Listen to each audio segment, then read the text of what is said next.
Good morning students. आज हमें पढ़ना है ब्याज का सिद्धांत। लास्ट वीडियो में हमने ब्याज के सिद्धांत के बारे में अध्ययन किया था। इसमें हमने सामान्यतः वास्तविक सिद्धांतों का अध्ययन किया था। आज हम मौद्रिक सिद्धांतों का और उससे आगे का अध्ययन करेंगे। तो सर्वप्रथम हम लेते हैं ब्याज का तरलता पसंदगी सिद्धांत। यह सिद्धांत किसने दिया है? किन्स के द्वारा दिया गया है। उनकी पुस्तक का नाम या आप ध्यान ही रखिए, general theory of employment, interest and money. इसमें किन्स क्या मानते हैं? ब्याज दर को एक विशुद्ध मौद्रिक घटना मानते हैं। इनके अनुसार ब्याज दर का निर्धारण मुद्रा की मात्रा व द्रव्य के तरलता अधिमान का मतलब समझिए आप, लिक्विडिटी प्रेफरेंस, यानी आप प्रेफरियर कर रहे हो, वरीयता दे रहे हो। किसको दे रहे हो वरीयता? तरलता को। तरलता का मतलब यानी आप मुद्रा के तरल रूप को वरीयता दे रहे हो। यानी सबसे तरल रूप कौन सा होता है मुद्रा का? कैश, है ना, नकद, जिससे हम कभी भी कुछ भी परचेस कर सकते हैं। इसके बाद में सेकंड रूप में हम किसे ले सकते हैं तरलता में? बैंकों की जमाओं को, उसे हम कभी भी निकाल सकते हैं, ठीक है ना। तो ये तरलता प्रेफरेंस, यानी आप मुद्रा के सबसे तरल रूप को अपने पास में रखने की इच्छा जाहिर करते हो, ठीक है ना। तो इसके द्वारा ब्याज की दर का निर्धारण इन्होंने माना है, ठीक है। आगे है, किन्स का मत है कि प्रत्येक व्यक्ति द्रव्य को अपने पास तरल रूप में रखना चाहता है और ब्याज नकदी अधिमान अथवा द्रव्य की तरलता के त्याग का पुरस्कार है। यानी हर व्यक्ति ये चाहता है कि मेरे पास में कैश के रूप में पैसा रहे, ठीक है। अब आप चाहते हैं कि वो पैसा आप उनसे ले सके, तो इसके लिए आपको उसको ब्याज देना पड़ेगा, ताकि वह जो अपने पास में लिक्विडिटी के रूप में पैसा रखा है उसे वह दे सके। अदरवाइज वह नहीं देगा, तो ब्याज क्या है? आप उससे तरलता का त्याग करवा रहे हो, तो तरलता के त्याग का पुरस्कार ही ब्याज कहलाता है। आगे देखिए आप, इसमें ब्याज वह कीमत नहीं है जो निवेशों के लिए साधनों की मांग तथा बचतों की पूर्ति के मध्य संतुलन स्थापित करती है, वरन ब्याज वह कीमत है जो द्रव्य को तरल रूप में रखने की इच्छा तथा द्रव्य की उपलब्ध पूर्ति के मध्य समानता स्थापित करती है। इसका अभिप्राय यह है कि अगर द्रव्य की तरलता की परित्याग का पुरस्कार कम हो जाएगा तो लोग अधिक मात्रा में द्रव्य को तरल रूप में संचित करने को प्रेरित होंगे। उससे बाजार में उपलब्ध द्रव्य की पूर्ति घट जाएगी और ब्याज दर में वृद्धि होगी। यानी अगर मान लीजिए ब्याज की दर काफी कम है, तो लोग क्यों पैसा देना चाहेंगे? लोग नहीं देंगे पैसा, ठीक है। लोग अपने पास में कैश के रूप में पैसा अपने पास ही रखना पसंद करेंगे।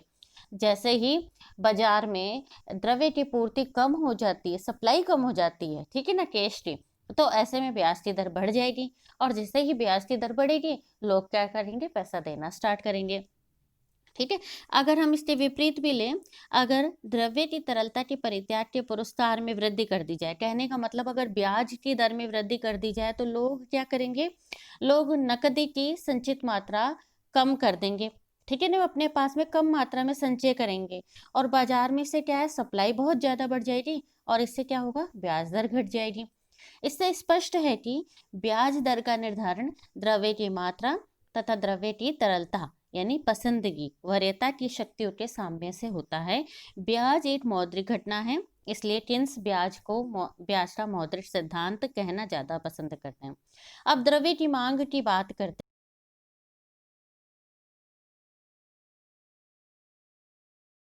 हैं हम। तरलता पसंदगी का त्याग करने का सिद्धांत है। तो ब्याज से तरलता पसंदगी सिद्धांत के अनुसार ब्याज दर द्रव्य के कुल मांग और पूर्ति के द्वारा निर्धारित होती है। यानी रेट ऑफ इंटरेस्ट कैसे निर्धारित होती है? डिमांड ऑफ मनी, ठीक है, एंड सप्लाई ऑफ मनी से डिसाइड होती है, ठीक है। डिमांड एंड सप्लाई से डिसाइड होती है। तो सबसे पहले हम बात करेंगे डिमांड की। चलिए डिमांड की बात करते हैं, या मैं इसे कह सकती हूँ कि द्रव्य की मांग का अभिप्राय, लोग द्रव्य की कितनी मात्रा अपने पास तरल रूप में रखने को इच्छुक है अथवा अपने पास रखते हैं। किन्स ने इसी को तरलता पसंदगी नाम दिया है। लोगों में द्रव्य को तरल रूप में रखने की मांग को निम्न कारणों से हम उसे डिवाइड कर सकते हैं। जैसे पहला लीजिए आप, कार्य संपादन उद्देश्य, लोग दैनिक दिनचर्या में अपनी आवश्यकताओं की पूर्ति के लिए अपने पास में कुछ मात्रा में मनी कैश के रूप में रखना पसंद करते हैं, ताकि वे रोज के अपने कार्यक्रमों को पूरा कर सके। जैसे आपको बाजार से अगर सब्जी लानी है या कुछ भी आप मान लीजिए, तो जो आप नॉर्मल डेली जो आपके काम होते हैं उन कामों को आप कर सको, इस हेतु आप अपने पास में पैसा रखते हो। अच्छा, जितनी ज़्यादा आपकी इनकम होगी आप उतना ही पैसा अपने पास में रखना पसंद करेंगे, ठीक है ना। अगर किसी की इनकम कम होगी तो वह कम मात्रा में मुद्रा अपने पास में रखना पसंद करेगा नकद रूप में। तो इसका संबंध ब्याज की दर से नहीं है, इसका संबंध क्या है, आय से है। यानी आय बढ़ेगी तो लोग अपने दैनिक दिनचर्या के लिए भी पैसा ज्यादा रखेंगे, और आय कम होगी तो लोग कम रखेंगे। दूसरा है दूरदर्शिता या सतर्कता उद्देश्य। लोग आप कह सकते हैं कि व्यक्ति अपने संकट काल, दुर्घटना, बेकारी और अन्य आकस्मिक और अनिश्चित घटनाओं का सामना करने के लिए भी द्रव्य की मांग करते हैं। भाई इमरजेंसी में आपके पास में पैसा कहाँ से मिलेगा, तो उस इमरजेंसी को ध्यान में रखते हुए लोग अपने पास में पैसा रखते हैं। इसका संबंध भी ब्याज की दर से ना होकर किससे है, इनकम से है, यानी आय से है और लोगों के स्वभाव से है। अगर व्यक्ति की इनकम ज्यादा हो रही तो है कि इनकम कम रहेगी तो वह कम रखेगा, तो इसका संबंध भी आय से है। तीसरा लेते हैं सट्टा उद्देश्य। द्रव्य को तरल रूप में रखने का तीसरा महत्वपूर्ण कारण लोगों में सट्टा द्वारा आकस्मिक लाभ कमाने की प्रवृत्ति है, ठीक है ना। सट्टे के द्वारा आप लाभ कमाना चाहते हो, ये उद्देश्य या सट्टा उद्देश्य के लिए द्रव्य को तरल रूप में रखने की प्रवृत्ति तथा ब्याज दर में उल्टा संबंध है। यानी ब्याज की दर ज्यादा कम होगी तो सट्टा उद्देश्य के लिए द्रव्य की अधिक मात्रा में तरल रूप में रखने की प्रवृत्ति होगी, यानी रेट ऑफ इंटरेस्ट कम होगी तो सट्टा उद्देश्य के लिए स्पेक्युलेटिव डिमांड जो है, स्पेक्युलेटिव डिमांड आपकी बढ़ जाएगी। इसी प्रकार से रेट ऑफ इंटरेस्ट कम बढ़ जाती है तो स्पेक्युलेटिव डिमांड जो है वह आपकी क्या हो जाएगी, यानी उसको सट्टे के रूप में रखने की उनकी जो प्रवृत्ति है द्रव्य को रखने की, वो उसका संबंध ब्याज की दर के साथ में कैसा संबंध है, नेगेटिव रिलेशन है। इस प्रकार किन्स ने द्रव्य की कुल 3 मांगों की बात कर दी, ठीक है ना। अब द्रव्य की हम जो 2 मांगे हैं, ठीक, कौन सी, यानी सतर्कता उद्देश्य और सौदा उद्देश्य, इन दोनों को अगर हम द्रव्य की जो मांग है, लिक्विडिटी जो मांग है, उसको L1 के रूप में बताते हैं, और द्रव्य की जो सट्टा उद्देश्य के लिए जो मांग है उसे हम L2 के रूप में दिखाते हैं। तो L1 जो मांग है वह किस पर डिपेंड करती है, इनकम के ऊपर डिपेंड करती है, यानी इनकम के साथ में इसका पॉजिटिव रिलेशन है, यानी इनकम बढ़ेगी तो आप कह सकते हैं कि सौदा व सतर्कता उद्देश्य के लिए मनी डिमांड भी बढ़ जाएगी। और L2 जो मनी है उसका संबंध इनकम से ना होकर किससे है, रेट ऑफ इंटरेस्ट से है, ठीक है ना। इन दोनों के बीच में यहाँ कैसा रिलेशन है, नेगेटिव। तो अगर डायग्राम भी बनाना हो तो पहले वाला जो L1 मनी का जो डायग्राम है, इसमें आप आय यहाँ लीजिए और सतर्कता और सौदा उद्देश्य यहाँ पे रखिए, और जब आप इसको करेंगे तो वो इस तरीके से डिमांड कर, आपका जो मनी डिमांड है वो इस तरीके से पॉजिटिव रूप में होगा। और इसी तरीके से जब आप सट्टा उद्देश्य के लिए द्रव्य की मांग की बात करेंगे, स्पेक्युलेटिव पर्पस के लिए, तो उसका संबंध एक्चुअली में रेट ऑफ इंटरेस्ट के साथ में है। तो आप वहाँ पर रेट ऑफ इंटरेस्ट, और जब आप उसमें लेंगे आप यहाँ पे सट्टा उद्देश्य, रेट ऑफ इंटरेस्ट यहाँ ले लीजिए आप, और आप यहाँ स्पेकुलेटिव डिमांड को ले लीजिए, तो इन दोनों के बीच में नेगेटिव रिलेशन इस रूप में दिखाया जाएगा। ठीक है, मांग की बात कर चुके हैं, ठीक है। मुद्रा की मांग के बाद में अब हम चलते हैं मुद्रा की कुल पूर्ति के बारे में। मुद्रा की पूर्ति में का अर्थ किन्स ने बताया है, किसी समय विशेष में प्राप्त अथवा उपलब्ध मुद्रा की कुल मात्रा से है, जिसमें वास्तविक वैधानिक मुद्रा तथा साख मुद्रा दोनों का समावेश होता है। तो यहाँ पर हम जो मनी लेंगे, मुद्रा की कुल पूर्ति की बात लेंगे, तो वहाँ पर हम M1 और M2 मनी लेंगे। M1 मनी क्या है, लीगल करेंसी है या लीगल मनी है आपकी, और M2 क्या है, आपकी साख मुद्रा है, यानी क्रेडिट मनी है आपकी, ठीक है ना। साख मुद्रा हो गई आपकी M1 और M2। M1 का निर्धारण मौद्रिक अधिकारियों के द्वारा होता है, जबकि M2 पर ब्याज दर का प्रभाव पड़ता है, ठीक है ना। अब हम ब्याज दर के निर्धारण की बात करते हैं। किन्स के अनुसार ये तो डिसाइड हो ही गया कि ब्याज दर का निर्धारण कैसे होता है, द्रव्य की मांग और पूर्ति की शक्तियों के साम्य से होता है, ठीक है। जिस ब्याज दर पे द्रव्य की कुल मांग और द्रव्य की कुल पूर्ति बराबर होंगे वहीं ब्याज की दर का निर्धारण होगा। परंपरावादी अर्थशास्त्रियों और किन्स के विचारों में काफी भिन्नता है। परंपरावादी क्या मानते हैं कि द्रव्य की मांग उधार के लिए सीमांत उत्पादकता के कारण होती है, जबकि किन्स के अनुसार द्रव्य की मांग द्रव्य को तरल रूप में रखने की प्रवृत्ति से उत्पन्न होती है। एक्चुअली में आप ये देखिए कि मुद्रा की जो मांग की बात परंपरावादी अर्थशास्त्रियों ने कही थी, वहां पर आपने इसको पहले पढ़ चुके हैं आप। वे मानते हैं कि द्रव्य की मांग तो सिर्फ सौदा उद्देश्य के लिए या आप कह सकते हो विनिमय के कार्य के लिए होती है। ठीक है, लोग अपने पास में पैसा लिक्विड फॉर्म में रखना पसंद ही नहीं करते परंपरावादी अर्थशास्त्रियों के अनुसार, जबकि टिन्स कहता है कि लोग अपने पास में लिक्विड फॉर्म में पैसा रखना पसंद करते हैं। ठीक है, बेसिक अंतर है। आपको अगर पूछा जाए क्लासिकल और केनीजियन में क्या अंतर है मुद्रा के मामले में, तो आपको ये बताना पड़ेगा कि इनमें क्या अंतर है।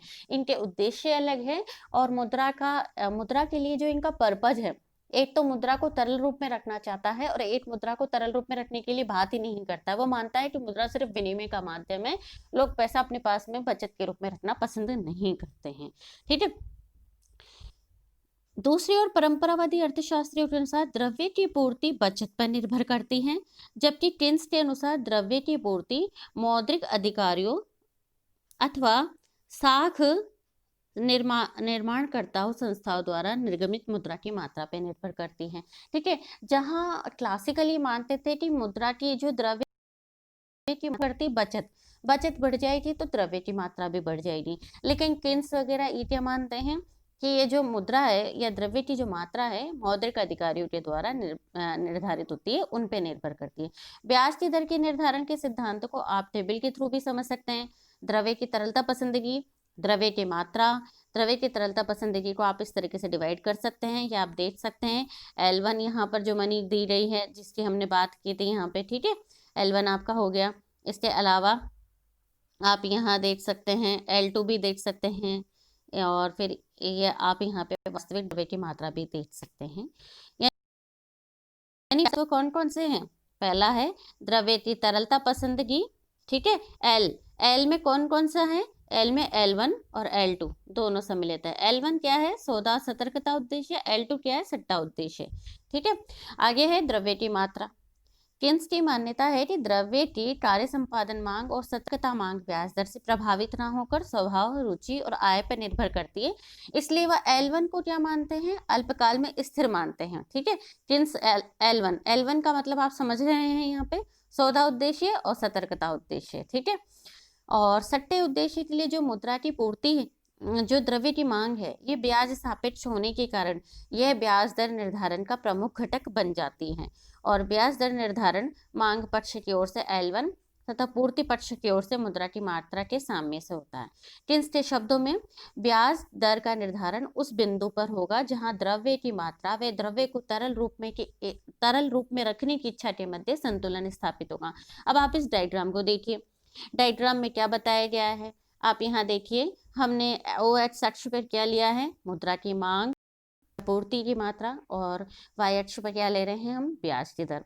ठीक है, मुद्रा की मात्रा की बात करें तो वो तो चूंकि मौद्रिक अधिकारियों के द्वारा डिसाइड है, तो जैसे अभी मान लीजिए मुद्रा की मात्रा मौद्रिक अधिकारी ने OQ1 कर रखा है, आप ये भी ले सकते हैं OQ1 मुद्रा की मात्रा, या बढ़ाकर OQ2 कर दी है, या OQ3 कर दी है मुद्रा की मात्रा। ठीक है, तो ये तो मौद्रिक अधिकारियों के द्वारा निर्धारित है। हम सबसे पहले मान लेते हैं कि मान लीजिए मुद्रा जो है वो OQ1 है। OQ1 मुद्रा की मात्रा पर आप ये देखिए, ये जो LL कर्व है, ये सट्टा उद्देश्य के लिए मुद्रा की मांग को बता रहा है, जिसका संबंध किससे है? ब्याज की दर से है। जब ब्याज की दर ज्यादा है तो सट्टा उद्देश्य के लिए आप तरल रूप में कम मुद्रा अपने पास में रखना पसंद कर रहे हैं, और जब ब्याज की दर कम होती है तो आप सट्टा उद्देश्य के लिए मुद्रा की मांग को अपने पास में ज्यादा रखना प्रेफर करते हो। तो ये जहां पर यानी मुद्रा की मांग और पूर्ति जहां एक दूसरे को काट रहे हैं, जैसे कि OQ1 जब मुद्रा की मात्रा रहती है, तो इस पॉइंट पे देखिए कि जो मुद्रा की मांग है ना, OQ1 ये तो आपकी मुद्रा की मात्रा हो गई। ये मुद्रा की जो मात्रा है या पूर्ति की जो हमने बात की है, ये मुद्रा की मांग को कहाँ पे काट रहा है? इस पॉइंट पे, A पॉइंट पे काट रहा है, इसलिए आपकी ब्याज की दर का निर्धारण कहाँ हो रहा है? 4% पे। इसी प्रकार से अगर मान लीजिए मुद्रा की मांग यानी तरलता पसंदगी है वो तो स्थिर है, एल कर्व बन रहा है, ठीक है। और आपने अगर मान लीजिए मुद्रा की पूर्ति को बढ़ा दिया है, वो बना दिया है OQ2। OQ2 जब मुद्रा की पूर्ति को आप बढ़ा देते हो तो ऐसी स्थिति में मुद्रा की मांग और पूर्ति कर्व बी पॉइंट पे एक दूसरे को काट रहे हैं। यहाँ पर ब्याज की दर का निर्धारण 2% हो रहा है। इसी प्रकार से जब आप मुद्रा की मात्रा को फिर बढ़ा देते हैं, OQ3 तक कर देते हैं, तो ऐसी स्थिति में यह मुद्रा की मांग वक्र को कहाँ काट रहा है, सी पॉइंट पे, और ब्याज की दर का निर्धारण 8% हो रहा है। यानी जैसे जैसे मुद्रा की मात्रा बढ़ती है, आप ये देखिए मुद्रा की सप्लाई आप बढ़ा रहे हो, मनी सप्लाई जैसे जैसे आप बढ़ा रहे हो वैसे वैसे क्या हो रहा है, ब्याज की दर क्या हो रही है, गिर रही है, ठीक है। यहाँ पर आप ये समझिए कि ब्याज की दर और मुद्रा की मात्रा के बीच में कैसा संबंध है, वहां पर आप देखिए ये नेगेटिव रिलेशन है। समझ में आ गया। आगे हम इसी को अब आगे देखते हैं। अब आप सेकंड वाले डायग्राम को देखिए। सेकंड डायग्राम में आप क्या देख रहे हैं कि माना कि मुद्रा की जो पूर्ति है वह स्थिर कर दी गई है, OQ कर दी गई, ठीक है ना। ये कांस्टेंट है, इनमें कोई घटाव या बढ़ोतरी नहीं हो रही है।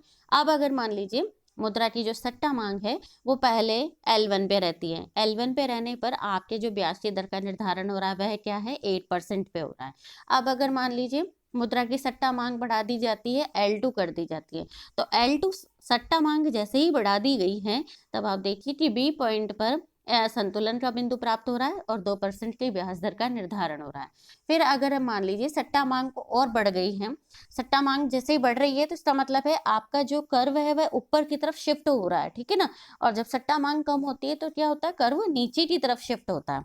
इसको आप समझिए कि जब भी कर्व बढ़ रहा है तो कर्व की शेप ऐसे ऊपर जाएगी, और अगर उसमें कर्व में अगर मान लीजिए डिमांड कम हो रही है तो ये कर्व आपका नीचे की तरफ शिफ्ट हो जाएगा, ठीक है। जैसे जैसे मुद्रा की सट्टा मांग बढ़ती जाती है आप ये देख रहे हैं कि जो ब्याज दर है वह क्या होती जा रही है, बढ़ती जा रही है। यानी अब मैं क्या निष्कर्ष निकाल रही हूँ कि स्पेक्युलेटिव डिमांड जो है हमारी, ठीक है ना, मनी की स्पेक्युलेटिव डिमांड है वो जैसे जैसे बढ़ती जा रही है, यानी सट्टा मांग में जैसे जैसे बढ़ोतरी हो रही है, रेट ऑफ इंटरेस्ट आपकी क्या हो रही है, ये बढ़ती जा रही है। सट्टा मांग में बढ़ोतरी का मतलब भी समझिए कि लोगों में नकद रखने की प्रवृत्ति है ना, उसमें क्या फर्क पड़ रहा है। अब आगे आप इसमें देखिए तीसरे डायग्राम में चलिए। आप तीसरा डायग्राम मान लीजिए तो की पूर्ति में भी चेंज आ रहा है।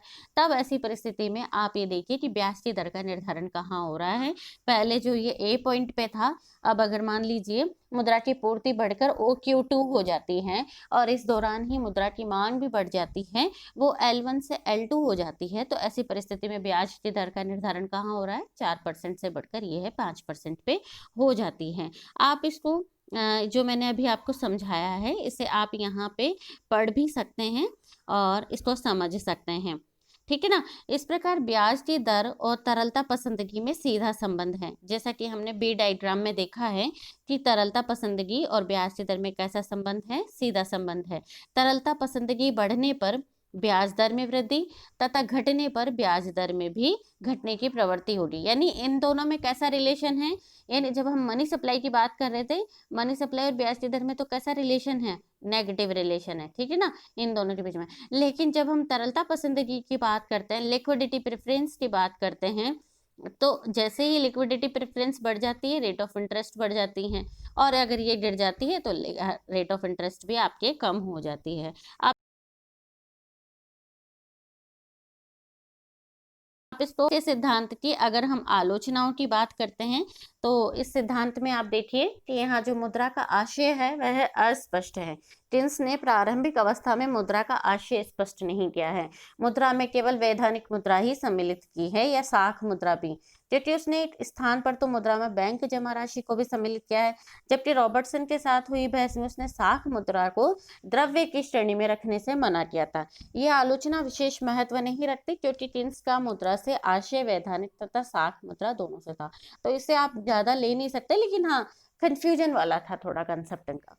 आगे है अपूर्ण सिद्धांत। यह है अपूर्ण सिद्धांत है। टिन्स ने अपने सिद्धांत में पूंजी की उत्पादकता तथा बचत के महत्व की उपेक्षा की है। आधुनिक विचारधारा के अनुसार ब्याज दर के निर्धारक तत्व 4 यानी कौन कौन से हैं ब्याज की दर के निर्धारक तत्व, निवेश मांग अनुसूची, बचत अनुसूची, तरलता वरीयता अनुसूची तथा मुद्रा अधिकारियों द्वारा निश्चित की गई मुद्रा पूर्ति। तो ये 4 अनुसूचियां हैं। तो किन्स का सिद्धांत सिर्फ 2 ही घटकों को लेता है। कौन कौन से घटक को लेता है? निवेश मांग अनुसूची को, नहीं, किन्स का जो सिद्धांत है किसको लेता है? सिर्फ तरलता वरीयता अनुसूची को लेता है और मुद्रा अधिकारियों द्वारा निश्चित की गई मुद्रा पूर्ति को लेता है। वह निवेश मांग अनुसूची और बचत अनुसूची को तो लेता ही नहीं है। आगे देखते हैं, एक पक्षीय एवं अपर्याप्त। किन्स का जो सिद्धांत है वह एक पक्षीय भी कहा जा सकता है, क्योंकि ये मौद्रिक तत्वों को ही प्रधानता देता है, जबकि ब्याज की दर का निर्धारण मौद्रिक तत्वों के साथ में अमौद्रिक तत्वों के द्वारा भी होता है। ठीक है ना। तो किन्स ने क्या किया है? सिर्फ तरलता पसंदगी पर ही अधिक बल दिया है और पूर्ति पक्ष पर कम, जबकि अल्पकाल में ऐसा नहीं। अल्पकाल के विश्लेषण माने किन्स का जो, आप देखिए किन्स की जो थ्योरी है ज्यादातर वह शॉर्ट टर्म थ्योरी है, अल्पकाल के विश्लेषण के ऊपर उसने ज्यादा ध्यान दिया है। लेकिन इस चक्कर में उसने क्या किया है? दीर्घकालीन विश्लेषण को उसने भुला दिया है। सिद्धांत अल्पकालीन है, यह किन्स का सिद्धांत अल्पकालीन है और दीर्घकाल में ब्याज की दर के निर्धारण की व्याख्या नहीं करता है। नेक्स्ट है संकुचित क्षेत्र। किन्स का सिद्धांत केवल मौद्रिक अर्थव्यवस्था में ब्याज निर्धारण का विश्लेषण करता है। ये उन अर्थव्यवस्थाओं में ब्याज निर्धारण का कोई विकल्प नहीं देता जिनमें वस्तु विनिमय व्यवस्था ही हो। ऋणी और ऋणदाता को पृथक पृथक मानना। किन्स ब्याज को तरलता परित्याग का पुरस्कार मानता है, अर्थात ऋण और ऋणी, ऋणदाता और ऋण दोनों अलग अलग व्यक्ति हैं। पर अगर एक व्यक्ति अपने द्रव्य को अपने ही व्यवसाय में लगाता है तो उसे प्राप्त होने वाले लाभ में ब्याज का अंश भी सम्मिलित रहता है। किन्स ने इस पर कोई ध्यान नहीं दिया है। सिद्धांत के अनुसार ब्याज दर अनिर्धारणीय है।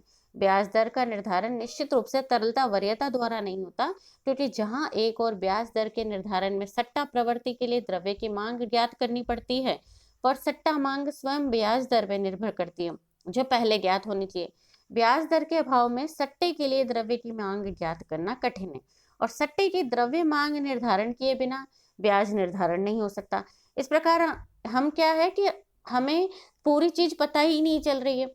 सट्टा मांग ब्याज पे निर्भर करता है तो ब्याज भी सट्टा मांग पे निर्भर करता है, तो दोनों को कैसे डिसाइड करोगे, कैसे डिटर्मिनेंट कर पाओगे? तो ये थ्योरी क्या है? इनडिटर्मिनेंट रह जाती है। ब्याज के लिए बचत और प्रतीक्षा भी आवश्यक है।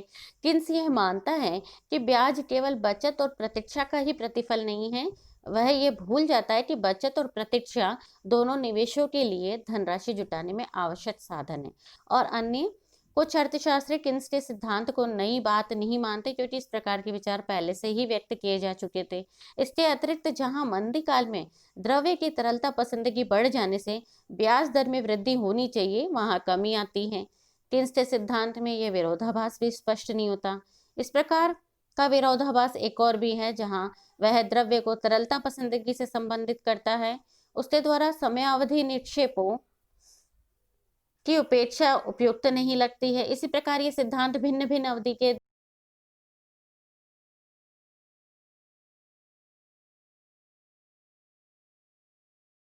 लिए की बात करते हैं, तो यह अधिक व्यापक और व्यवहारिक विश्लेषण है। यह उत्पादक और अनुत्पादक सभी ऋणों के संबंध में लागू होता है। इसके प्रतिपादन में पूर्ण प्रतियोगिता आदि की व्यवहारिक कल्पना भी नहीं है। मुद्रा के महत्व को स्पष्ट कर दिया कि देशों में आय व रोजगार के स्तर के निर्धारण में मुद्रा एक महत्वपूर्ण घटक है। मुद्रा केवल विनिमय का माध्यम ही नहीं, संचय का साधन भी है। मौद्रिक नीति का व्यवहारिक दृष्टिकोण इस सिद्धांत में निहित है। किन्स ने अपने सिद्धांत के आधार पर ही अर्थव्यवस्था में स्थायित्व और विकास नियंत्रण के लिए मौद्रिक नीति का व्यवहारिक हथियार प्रदान किया। ठीक है। नेक्स्ट है बचत और निवेशों में संतुलन का स्पष्टीकरण भी किन्स ने इस सिद्धांत के माध्यम से किया है। आगे है आय व रोजगार के सिद्धांत अधूरे रह जाते हैं। अगर किन्स ने अपने तरलता वरीयता सिद्धांत का प्रतिपादन न किया होता तो उसके रोजगार तथा आय सिद्धांत अधूरे ही छूट जाते, क्योंकि दोनों इसी सिद्धांत पर आधारित है। आज के लिए इतना ही। धन्यवाद।